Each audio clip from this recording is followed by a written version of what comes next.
My kid, we have 5 kids, and the oldest is only 10. She'll be 11 in May. So we're stair-stepped. I can't let at least me. I'm not putting any other parents down on this, though. I won't even let my kids watch regular TV without being monitored. 15, 21. I'm not talking about cable. I'm talking about 15, 21, or 33. Because there's so many shockful things you see on there. Last Super Bowl, this first time I let my kids watch it. There's Janet right there and all Janet, And my kids, I'm not trying to block them from life, but society has changed so much to where the village doesn't raise a child no more. That's why if I brought your child, up to the house, said, I was driving by and he was in the middle of the street and I grabbed him and brought him up. Now you might have to deal with that adult, like, what you doing with my child?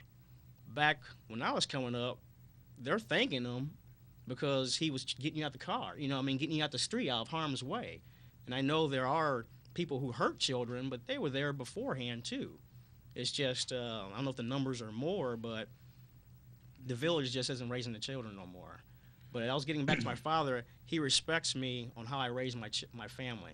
And I know he really respects me on that, on how I raise my family. And, I do have another question about your family, but before we leave your father, I remember as a kid that the reason that I would go to the shop is I hated to go get haircuts because it would take so long. Mm-hmm. And your father was known for getting you in there and getting you out of there. He was about business. That was one thing. My dad, whatever he did, he always wanted to have an edge on things. Like when he had the shop back in the day, barbers didn't cut on Mondays because of the union. My dad was like, why would you have a union when you're the owner and the worker? It didn't make sense to him, So he wasn't in the union, so he cut hair on Mondays and made a killing on that Monday. Did you ever get negative flack from other barbers? No, never did. No, there was at least. And another thing is, I'm thinking the union barbershops are more in the Caucasian shops than the minority shops. And I think, not putting them down, I think they had it for fluctuating, making sure the prices were the same and what have you, or either being stronger to go to a group of insurance or getting a better rate, stuff like that. But my father was real good at that, and he would cut your hair in probably under 5 minutes. And it was so known that when people came up from Alabama or different places, he heard of them. They would come in. The bet was they'd count how many heads were in there. I believe it was 2 minutes they put on every head. And he'd say how soon he would be to you. And if you didn't get there in that time, the haircut was free. And he never lost that bet. In the 60s especially, he always had a new car. I mean, right when the new Buicks came out. That's how well the barbering was for him. Now, did he ever get any backlashes from the black community about that? No, because at that time it was. Now, blacks seem like we're their own worst enemy right now. If you see one doing something positive, they'll downgrade you, it seems like, or won't raise you up or help you. While back in those days, someone black opened a business, whether you needed a haircut or not, you went and did it to support him. And so when he was buying these, he was one of the first ones to buy from Mr. Jim Kelly. They were on first name basis and everything. He had Buicks, and matter of fact, I think Barnes was the first one who had a Cadillac here in town because he worked for Means. But they didn't look down on him. It was to look up because they were showing other blacks what they can do legally, rightfully. My father, he was a very flashy man too, but like I said, that was him. That's just how he was. And but he was a very positive. A lot of people might be able to say negative things about my father because he was a very, very opinionated man. And if you was getting into an argument, it's kind of like coming to America, that barbershop scene, just like that. If blacks came to the shop, that was the social place to come to for help, for the news, for everything. I learned that when I became a barber. I learned people were coming to, we're right next to a church. People were coming to our shop more than the church for help. And not putting the church down, it was just a community thing for the black barbershop. And my father told me that's the way it was going to be, and you have to step up and help. You might not be able to give all the time, but always try and help because it will come back to you. Spend the money in the village you live in, or if you go elsewhere, spend it there, whether it's white or black or whatever. If you're there, coinciding there, spend money there. I think maybe that's why the Orientals come in, black community and that, and they have businesses here. I think they probably have more warmth from blacks if they see them going somewhere, spending their money with them too. I think it's it's just a circle, taking care. One last thing I want to ask you here. All right, now you have 5 small children, young children, Yes.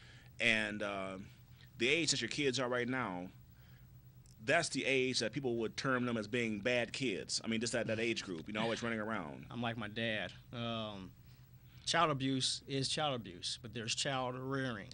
When I was in school, you did wrong, you go up to the principal, you got a SWAT. You didn't want your parents to find out because you went home, you got SWAT number 2, and we did right. My kids, if they need it, they'll get it. But what I'm saying is, a lot of times we'll go out to eat in a restaurant. I have so many people walk up to us and give us compliments because they're like, man, how many kids? And they're like this, and they're like, we didn't realize you're so quiet. They're so well behaved. It was because I raised my kids on how we were raised. But what I'm driving at is each time I talk to you, you're always in good spirits. You're never down. You're never complaining about the kids, never complaining about anything. Mm-hmm. So therefore, Mrs. Williams has got to be doing something right. I'm the Titanic. She's the rudder. I'm the say-so, but a lot of people don't hear it. The man is the last say-so in the house. But you got not man, good Christian-based man. I've done my wrongs. Lord knows that. But I'm trying to be right, and my wife sees that. Eric, there's about nothing I haven't had of wealth in my hands from my different businesses and what have you. Had it, gained it, lost it, had it again. No, I'll have it even that much more. It's kind of like Job. It's like living an adventure. My wife is a real good rudder for me where if I have an ideal, I speak to her about it. She gives me her insights, and I use that for my final decision. And it might not always be what she said, but believe me, it's in the back of my head of what she said. And if it falls later on, sometimes it always comes back. And it's always a good trial and tribulation.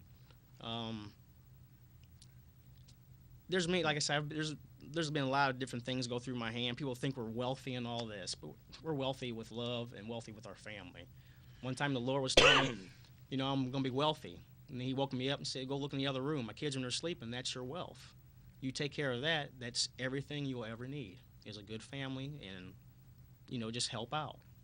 So you're saying that a lot of people, they misinterpret, again, their gifts or their blessings. And if they don't see, if they're not experiencing what they see on TV, certain flash or certain cars or whatever the case is. Instant gratification. Everybody wants instant gratification. Some things that we do as blacks, I can't believe we do it now from what we've been through.